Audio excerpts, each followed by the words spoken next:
We are going to talk about a topic today that I think every parent of a kid with ADHD should know about, and that is, what is the difference between a diagnosis, a label, and an educational classification? Welcome to the ADHD Guys podcast with Mike McLeod of GrowNOW ADHD and Ryan Wexelblatt of ADHD Dude. Learn about parenting kids with ADHD from two male licensed professionals who specialize in ADHD and executive functions. No fluffy parenting advice, only practical information that will help you help your child. And for our first time, we have a guest, Dr. Katie Davis. So, Katie, you are our first official guest ever on the podcast. So welcome. I feel so honored. I'm huge fans of you guys. This is like a really big deal. Thank you so much. We're also fans of you. Yeah. So tell us a little bit about your practice and what you do, and yeah. Sure. I'm a clinical psychologist in Manhattan.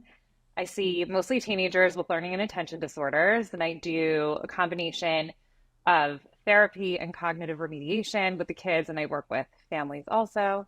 And I'm also a researcher at Johns Hopkins, and I study strategies to enhance learning in people with developmental disorders. Nice. Are you born and raised in New York? I'm born and raised in better than New York, New Jersey. Ah, okay. North Jersey. North Jersey, yeah. Okay, cool. I'm from Long Island originally. Oh, now really? I'm in the Philadelphia area. I lived in Manhattan and the Bronx for many years, so it's nice to see a non-Eagles fan like Ryan. I'm not an Eagles fan. I'm from Philadelphia originally, but I'm in Arizona now. Yeah. Oh, cool. Yeah. So you want to talk about your Substack real quick? Because that's how I found you, I think. Yeah. So this was my maternity leave vanity project with starting my Substack. So I wrote a post back in the fall for Emily Oster's then Substack. And right before it posted, she emailed me and she said, give me the link to your Substack so I could link to you. And I was like, I don't have a Substack. And I was about to have a baby. And I was like, oh, I guess I'll make a Substack after I have my baby. So he was born the day that my post went live. And Emily linked to me, and she has a bajillion followers. So immediately, I had nothing on my Substack at that point. I got like a few hundred followers, and I was like, oh, this is cool. I'll write about my musings to a bunch of unsuspecting strangers. Started my Substack on my leave, and I've been writing a lot about issues related to overdiagnosis, like the value of diagnoses, confusion about mislabeling, stuff like that. So it's been really fun. We're going to get into. Yeah. And do you want to share the name of it? Sure. It's called Teen Sites. My intention originally was to just write about teenagers, but it's sort of morphed into all ages. And congrats on your baby, of course. Oh, thanks. How old is he now? He is 8 months old. Oh, wow. Yeah. He's really overgrown and really cute. He's like a little chubby thing. So the worst is already behind you. You're getting sleep now, right? Yeah. But he's a really big baby, which is great because he sleeps. I also have a 5-year-old who was a little peanut when she was born and did not eat well. So she was like fussier. This guy is happy as a clam all the time. I have a 3-year-old who just started preschool this week, and she is a professional eater. Very How good. is starting school? This week, yeah. Well, it's like a camp kind of. Okay. They had an opening at a really great place over here in this area, and it's gone beautifully. So we're so happy with the school. Everyone there is amazing. It's been a dream, and she loves it. She looks forward to going every week. She's just ready. Okay. She's just naturally ready. So it's been beautiful. Nice. All right. So, Mike, do you want to start off with questions? Sure, absolutely. So I think our first question, I think it would be really great to start off if you can just give people a brief explanation about the difference between a diagnosis, a label, and an educational classification. Sure.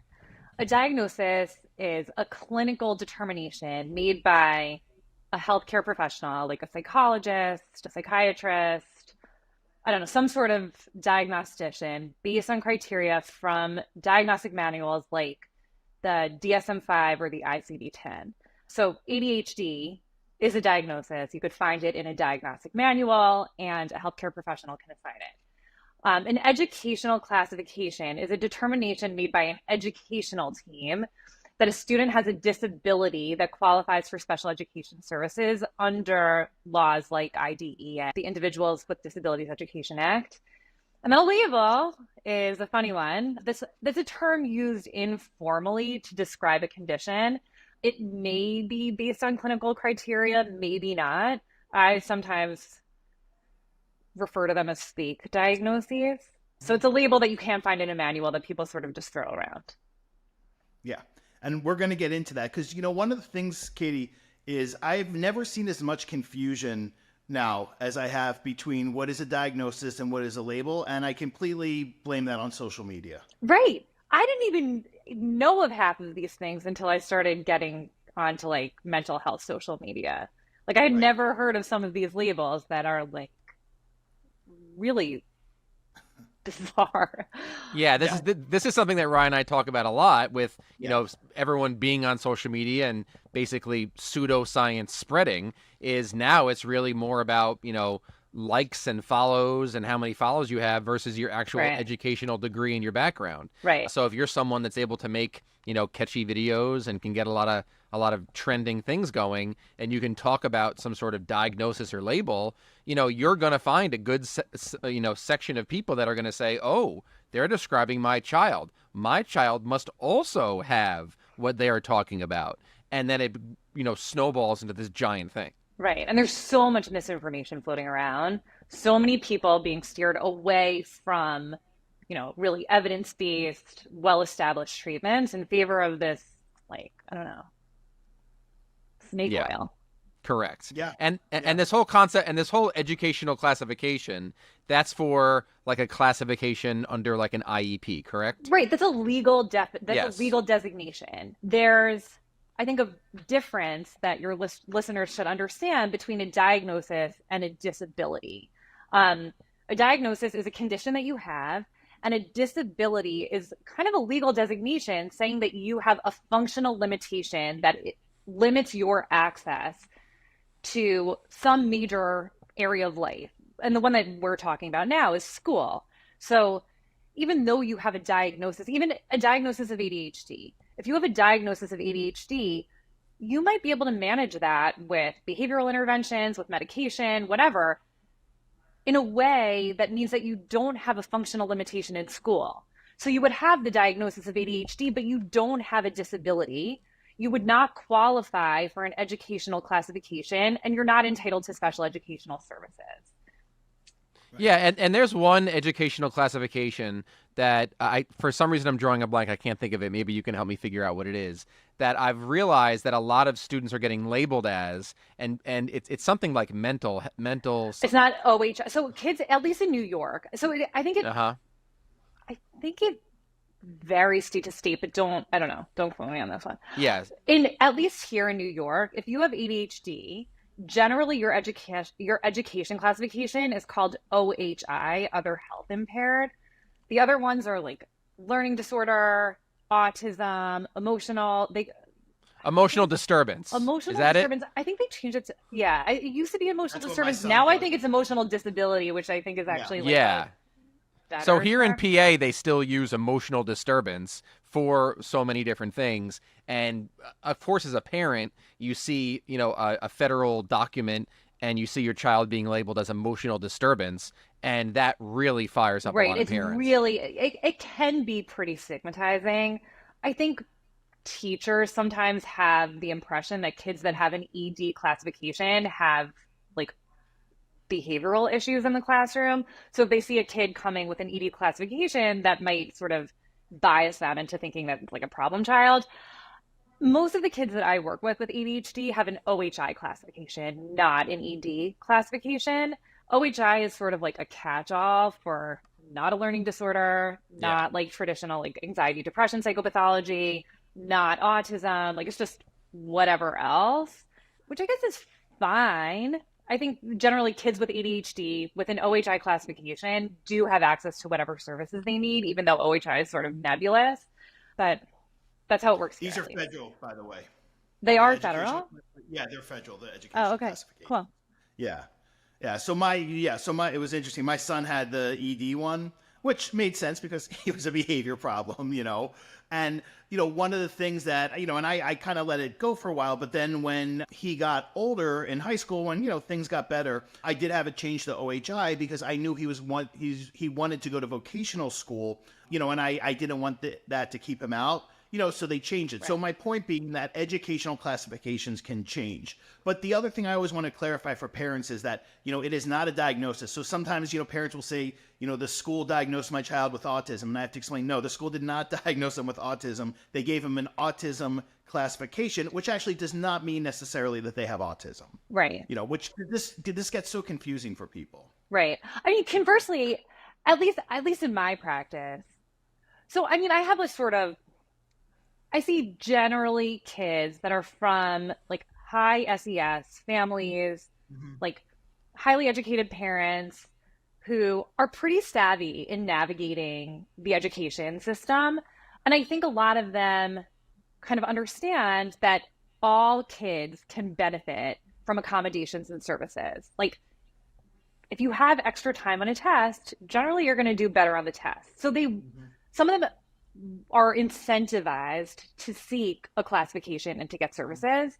And I have a lot of parents who come in and they're like, my kid has ADHD, but the school won't give anything. Like the school won't give a classification. He's not qualifying for anything. What's going on?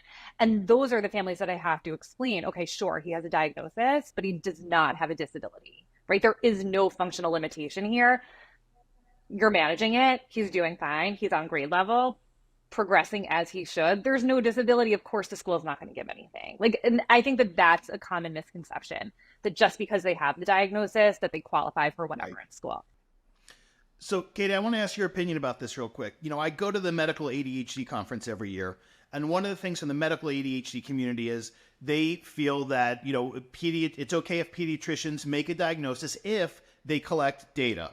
And one of the things I always say to parents is if you're going to get the reading scales, get extra ones, and give them to if your child goes to daycare or with grandparents. I said, and what I explain is because the more information you get from different people who see the child in real life environments, the more of an accurate diagnosis you're going to make. So what I want to ask is, for many kids, obviously, getting, privately tested is not accessible to families. Right. So what is your feeling if they go the route of the pediatrician? Because my concern is always there's pediatricians making diagnoses without they're making an ADHD diagnosis without even collecting data. Right. So I do think that the more reporters, the better. So I see all the time just a parent rating form or a parent rating form and one teacher. So we have one or two raters and they check enough boxes and the kid gets a diagnosis. Obviously, if you have more raters, then it's going to be more valid, right? You're going to have more reporters across more settings, and I think that gives you more confidence. What it misses, though, is a lot of differentials. So, for instance, just today, I was speaking to a kid who has a prior diagnosis of ADHD. We did a comprehensive neuropsych on this kid, and it actually seems like the inattention is being driven by anxiety, not by ADHD. And that's really important information to know because, sure, the kid is presenting as inattentive in the classroom, but the treatment implications are very, very different, especially when it comes to medication, right? So if you have a kid who really has anxiety, who's being misdiagnosed as having ADHD, the interventions probably are not going to be optimal. So I think considering differentials is really, really important. So it is kind of unfortunate that not everybody has access to neuropsychs. I don't have a good solution to that. I mean, my personal solution is I have some trainees in my practice who do really cheap neuropsychs in my neighborhood, but I'm one office in one place. It would be great if school psychologists could pick up the slack. Like if you are in school and you want an evaluation, the school is obligated to give you an evaluation. But really what that usually is an IQ and an academic measure. It would be great, I think, if they beefed that up a little bit and did some formal testing of attention and executive functioning. And when they send home rating scales, to also send rating scales for mood and anxiety disorders, because a lot of those can really appear as being ADHD when in fact they're not. Do you want to talk a little bit about the pseudoscience and opinions piece? Because I think, I've been on social media for 6 years now, and the explosion I've seen in this pseudoscience, particularly over the past few years, has just been incredible. And I'm not going to say what the label is about, but I will tell you the fastest growing social media account I have ever seen is one completely based on pseudoscience. I don't doubt it. I'm really new to this social media thing. I think part of it is like this intense pressure that parents are under right now. There's like such a long history of, specifically mother blaming, but just parent blaming more generally, and it's kind of coupled with this really intense achievement culture that we're living in right now, that kids have to be outstanding at so many things from such a young age. And if they're not, if we're not keeping up with the Joneses, then it's the parents' fault. So I feel like parents have so much pressure to get their kids to perform and then post it on social media and, advertise it to the entire world as this brand of their parenting, that when things don't go according to plan, there's this intense shame and guilt. And I think parents are looking for a way to absolve themselves of that guilt and come up with a really quick and easy solution to making their kids get back in line and perform how they're supposed to be performing. This is not good for kids and it is not good for parents, but I think these people online kind of advertise like, I could fix this for you tomorrow, right? Like, this is not something wrong with you. This is not something wrong with your kid. This is something wrong with their brain or their nervous system, or this is medical, right? There's nobody's at fault. It's a medical problem and I alone can fix it. And that's really a seductive message because of all of this, really, I hate to use the word toxic because I feel like all these snake oil salesmen on social media use the word toxic, but it's like all this like toxic pressure that we're under. And I think that's sort of what's driving the ecosystem in many ways. And that phrase, the nervous system, that's pretty much what's being used now. Is everything is that they're really capitalizing off of this idea of a disabled nervous system because it really can't be seen, it really can't be measured, and that's what they're saying is this right. Their nerve, and that's the phrase you hear all the time now. It's becoming like a trendy phrase of, oh, this activates my nervous system, my nervous system, right. And that's what's being used now to drive their success. Right. It's like it almost externalizes the problem, right? Like it's not something wrong with me, the person. It's something wrong with my brain, this other thing, right? Like something in my body is making it hard for me, the person, the human, to do what I need to do. I also think that there's this feeling that if it's medical, it's real, and if it's not medical, it's fake, which is unfortunate because people's problems are so complicated, so multifactorial. And even if it can't be located to a specific part of your body, it doesn't mean it's not real. Like it's very real. And I think that people should really just own it and acknowledge it and deal with the complicated, multifaceted nature of it. Katie, one of the things as you were talking about that, I was thinking about, and the thing you said about research as well, is that, my experience is people don't like to read anymore and they won't read, and it's a lot easier to listen to somebody on social media who helps them feel seen and validated than it is to read. Right. Yeah. And I'm not saying that from a place of blame, it's just people are busy. Right. The other thing is therapy doesn't feel good and behavior change doesn't feel good. And it's really hard work and it's a slog. It takes a long time and a lot of effort. There's conflict involved, both like interpersonal conflict, internal conflict. Like it's not a blast and it doesn't happen quickly and easily. And I think that if people are sold a message that it is going to be quick and easy, they're going to gravitate toward it. Correct. And one of the biggest things that doesn't feel good is parent coaching and learning different strategies to use with your child. That's probably going to make your child uncomfortable. Right. That's probably going to cause you to have to be authoritative and have to be the quote unquote bad guy. So I recently quoted one of your Substack articles about labels and how they can create confusion and frustration and anxiety. I would really like it if you could talk about those two labels specifically and your thoughts on them. Do you know which piece I'm talking about? I do. Yeah. The reason that I wrote that piece was I got a call from another clinician who knows that I kind of reinterpret a lot of neuropsych evaluations and talk to parents about like what the scores mean and what they could do. So she called and she said that the kid had an evaluation done by a school psychologist and the result was cognitive disengagement syndrome. And she said, can you just tell me, like, how would you treat a kid with cognitive disengagement syndrome? And I said, I actually don't have the faintest idea what that is. I said, can you email me the report and I could tell you what's actually going on with the kid and then I could tell you what we would do with it. But cognitive disengagement syndrome is not a label that I'm familiar with. It's certainly not a formal diagnosis. And I Googled it. It does seem like actually some reputable sources use it, but it's still, I'm sort of like, what's the point of this label if not all professionals know what it means?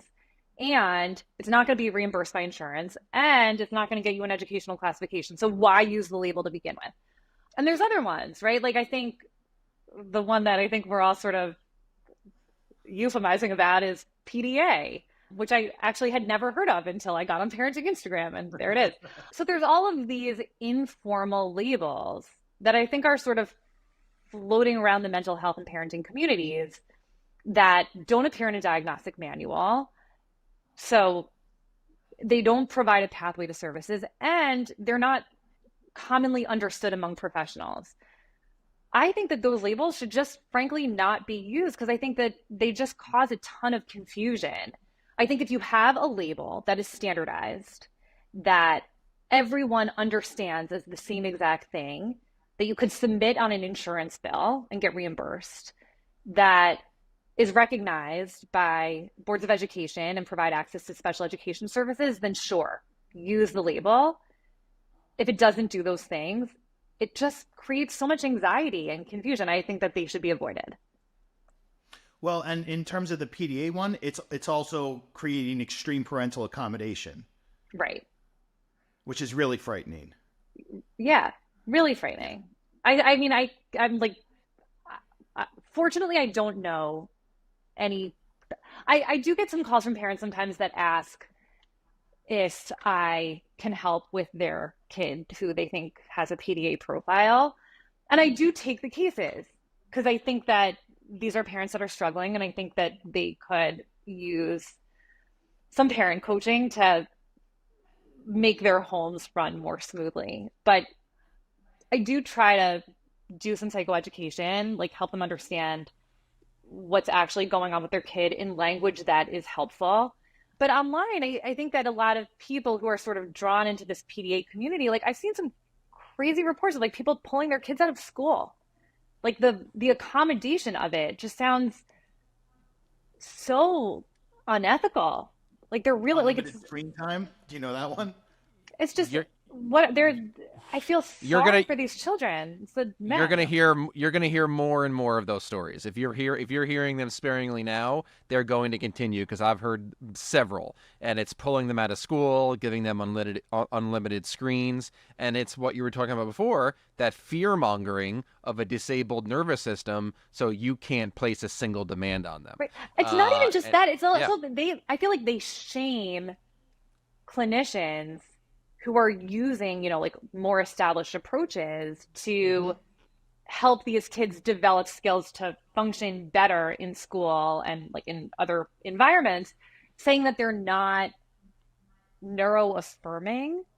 Like Correct. We're trying to get kids Correct. to mask. We're not accepting who they are. Yeah. Which it's so combative, and it's also so not helpful. Like I also feel like I need to mask it. Like I act at work different. Like I don't speak to my boss at Johns Hopkins the same way that I speak to my husband or my daughter. Like I modulate my behavior and my way of speaking and acting in ways that are appropriate to different settings. Like, don't we all need to do that? And wouldn't it be great if these kids could accept who they are? Like if we affirmed who they are, but we also gave them the tools to meet all their goals, to accomplish in life what they want to accomplish. Beautifully said. Yeah. Can you talk a little bit about the sensory processing disorder label? Because I think that's one that people have tremendous confusion about. Okay, so sensory processing disorder, again, is not a diagnosis. There has been a lot of research done about sensory sensitivities, and the result of that research has demonstrated that sensory sensitivities are real, but they are not a standalone diagnosis. Sensory sensitivities appear in the context of other diagnoses like ADHD and autism. It is possible that your kid has a sensory sensitivity and doesn't meet criteria for any diagnosis. It's just, like a sensory sensitivity, but it's not a diagnosable disorder. The way that I usually think of sensory sensitivities is just sort of how I think of difficulties with self-regulation in general. Some people are unable to tolerate different sensory stimuli in the way that some people are unable to modulate their reactions to different emotional stimuli. I think everything sort of appears on a continuum. Sensory sensitivity is one of those dimensions, but again, sensory processing disorder is not a diagnosis. The whole idea of sensory processing, like the word processing is a weird one to me. I think it's the ability to tolerate sensory information, not the ability to process it. Process it makes me think of understanding it. If somebody hears a loud noise, they know very well that it's a loud noise. They can identify the noise. They can identify that it's loud. They've processed it. They just can't tolerate it. So I think understanding it more as a tolerance issue, a sensitivity, rather than a processing issue, I think is also a helpful distinction to make. My feeling also is, this is such a common, aspect of ADHD or autism. So why don't we just, say this is just, an aspect of ADHD, just like being oppositional, right? And being inflexible, right, is an aspect of them. But, one of the things, and I'm curious to hear from both of you, is I find with the families I talk to, from any of them who have started off, their first referral was to an occupational therapist. What happens is they see an occupational therapist, child gets a label of sensory processing disorder. So when, when I talk to them, they said, oh, my child is ADHD and SPD, and I usually don't even address it with them because I just think, right, what's the point really? Right. I don't know your feeling about that, but I'm curious to hear. I also usually let those things go, especially at the beginning of a relationship with a family. When I'm trying to build a therapeutic alliance, I don't want to come out the gate sort of invalidating their perception of their kid. And I think OT is really helpful for so many kids with ADHD and with other diagnoses too. And frankly, most of the kids that I know loved seeing their occupational therapists. So I think that there is immense value to OT. I think over time, though, I do think it is helpful to help them speak a scientific language for the reasons I said earlier. I think that the informal labels really do create more harm than good. So over time, once I have established that relationship and also made it very clear that I'm totally supportive of their kid going to OT, then I start to get into semantics with the families. But I agree with you. At first, I let it go too. Yeah, and most parents, when they're first given this diagnosis of ADHD for their kids, they're not really educated a lot on the behavioral aspects of ADHD. It's a lot of, just take medicine on school days. He'll need extended time and different accommodations. But they're not really taught about, the behaviors they're going to see at home with emotional manipulation and lots of complaining and dysregulation and those sorts of things. So, they don't understand that ADHD is really like a self-regulation deficit disorder, not so much fully attention. So when they start seeing these behaviors, that's when the label seeking happens. Right, for sure. I have a question actually for you guys. I'm curious what you think of oppositional defiance disorder is actually an official diagnosis in the DS. Since oppositional tendencies and rigidity and inflexibility and emotion dysregulation is such a core part of ADHD. First of all, I've never seen a kid with ODD without ADHD. I've never ever met such a child. But what do you think is the value of the ODD label on top of the ADHD, given that all of those things are central to ADHD? So Dr. Russell Barkley talks about this a lot. So it's typically kids with ADHD that don't get the proper treatment, that dysregulation, that common ADHD regulation, transitions into more of an ODD when they sort of reach sort of that, what Ryan refers to as like a tipping point, an inflexibility tipping point. So that that we know with ADHD, the executive dysfunction, the lack of the inability to internally and externally self-regulate, as they get older and they're still, 3, 4, 5, 6 years behind developmental wise with their executive functioning levels, we see a younger child, a younger teen, a tween develop into what we would consider an ODD when it's really just sort of an unresolved ADHD. Interesting. I have a saying, there's two things I hate in life, the spiced cumin and the label ODD. And I'll tell you, Katie, I actually have a theory about how the label came to be. My opinion is that the mental health field has historically had a very poor understanding of executive functioning.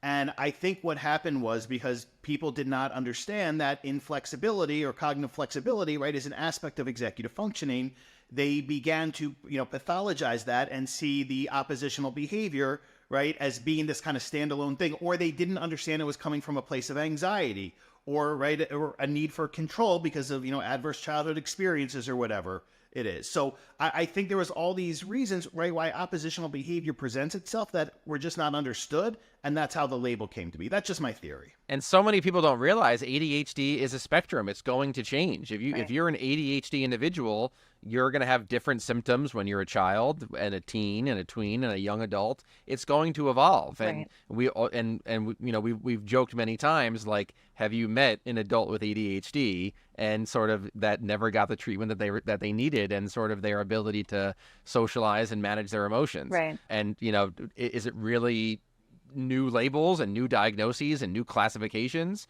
or is it really just an individual that did not receive the assistance they deserve? Right. And it's also, we're talking so much about being label happy. There's also so many kids that are literally just being kids. Right. Kids are supposed to avoid demands. Kids are supposed to yell at their parents and only want to be on video games. And kids are supposed to not want to brush their teeth. It's very rare to find a 5th, 6th grade boy that wants to brush their teeth. That's not necessarily a symptom of a problem. Right. Or when I hear, parents say, well, my 3-year-old has ODD. I'm like, no, that's called being a toddler. Yeah, correct. My 3-year-old has ODD. Right. What should a parent do if they think their child's diagnosis is a questionable one? Questionable, like they think that their kid needs a diagnosis that they didn't receive, or questionable, like they don't agree with the diagnosis that was given?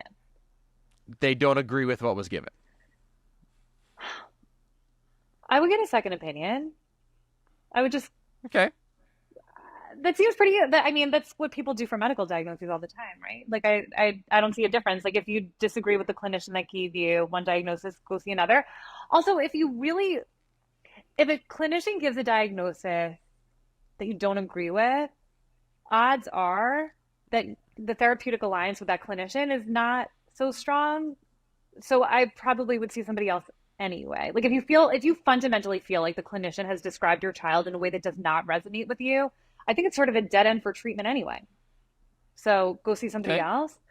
If you start to go from clinician to clinician and they're all saying the same thing and you don't agree with it, then I guess I would kind of look internally and think, like, why do all these people feel one way and I feel another? But yeah, I don't think one clinician makes a diagnosis. There is some subjectivity there, obviously. How often do you see that where they're going from clinician to clinician and getting various diagnoses? Like, how much does the background expertise and experience of the evaluator, the diagnostician, end up funneling into what the recommendations and diagnoses are? So honestly, like, I'm living in a really interesting corner of the world because I feel like my personal, I guess my professional beef is with parents who come in with an agenda, who like want a specific diagnosis, and they clinician hop until they get it. That's usually what I see. Not that they're going from people have such discrepant impressions of what's going on with a particular kid and it's confusing to parents, but that the parents want a label that a certain clinician doesn't feel comfortable assigning. So they're just going to pay until they find somebody who does. That's the bigger concern, I think, at least in my neck of the woods. That's Manhattan for you. Katie, one last thing I wanted to mention is, what you were saying, in regards to parents getting a diagnosis that maybe they're not comfortable with or they don't think is necessarily accurate. One of the things I find is that people want to believe a professional. And I have to tell you, I cannot tell you how many times, particularly in the last few years, I'll meet with a family and they say, well, my child was given an autism diagnosis. And then they start describing their child and start giving me a developmental history. And I've had to say to them, what you're describing right now contradicts autism. And then they'll say something like, oh, well, they said he has autism because, he has trouble getting along with kids at school. And I have to explain that does not indicate that your child has autism, right? There's plenty of reasons why that could happen. But I think, that's the difficult thing is that people want to trust professionals, right? They want to put their faith in what a professional's telling them. Right. And there are so many proverbial cooks right now, like so many different people weighing in, like we talked about, like educators, pediatricians, and then, mental health professionals. So I think that the real frustration these days lies, I think the mental health professionals are generally the ones that are frustrated because the educators and the GPs are not going through the differentials as carefully as they need to be. So like you said, like a kid that's struggling socially at school, I could think of 12,000 reasons that a kid would be struggling in school. Autism for sure is one of them, but certainly not the only one. So I think you really need to see a specialist who can, kind of rule out all the different things that could be driving that problem. You left out that social media influencers are also diagnosticians now. Yes. and also don't forget about self-diagnosing. That's also a very big thing now, where you can pretty much just choose yourself. Yeah, true. Like Dr. Google. Yeah, Dr. Google.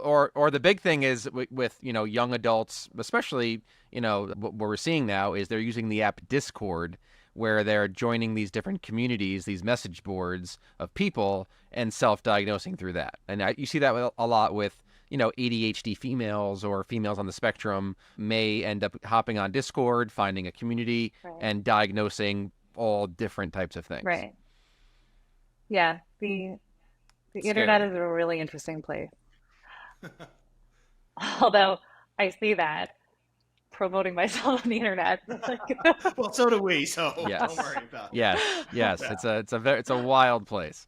Yeah. But I guess it's good that there's a bunch of also pretty vocal people trying to give helpful information.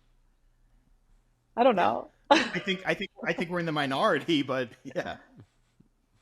I don't know, Mike, if you feel that way, but yes, I would certainly say so. I hate to toot my own horn or anything like that, but yeah, it's frustrating to see things being pushed that are not evidence based. And this whole low demand parenting and disordered nervous system thing is really misleading parents, and they're falling into these deep holes. Right.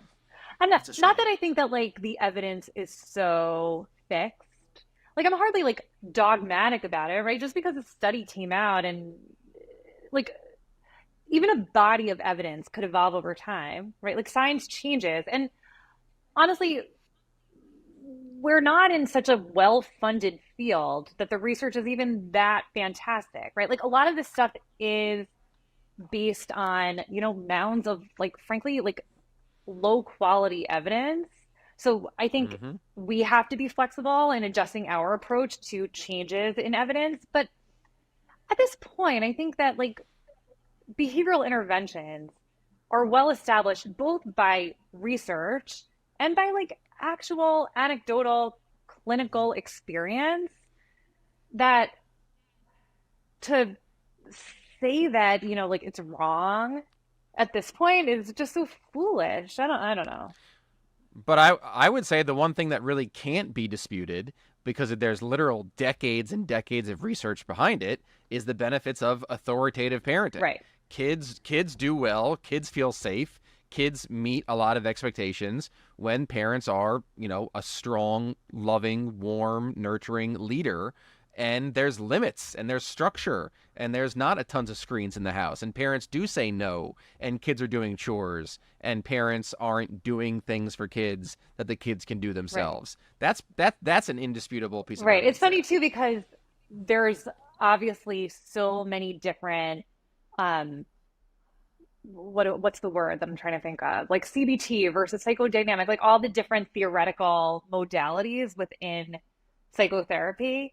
And it's almost like one core component that everybody agrees with is the value of authoritative parenting. Mm-hmm. Like attachment people understand authoritative parenting.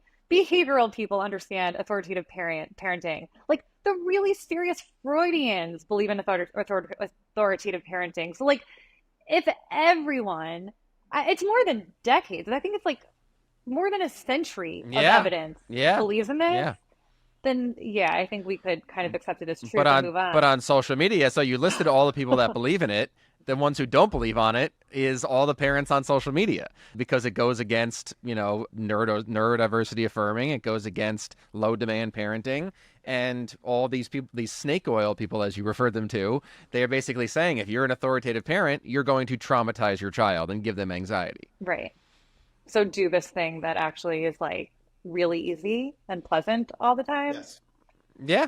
Pretty much. Avoid conflict with your child at all costs. Give them all the Minecraft they want. Yeah, scary. Yeah, very, very scary. It's like we live in an upside down world right now, thanks to social media. Yeah, that's true. Correct.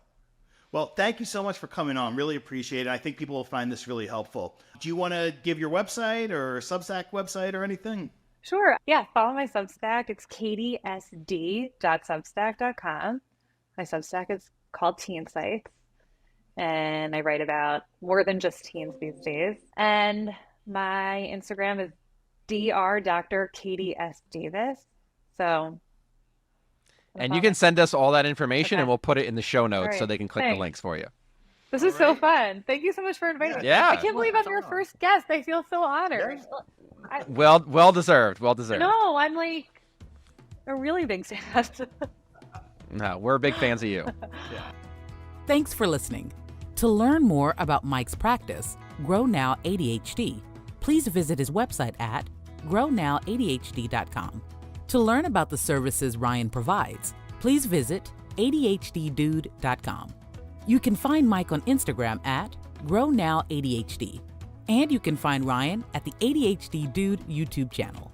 The ADHD Guys podcast and content posted by either GrowNOW ADHD or ADHD Dude is presented solely for general informational and educational purposes.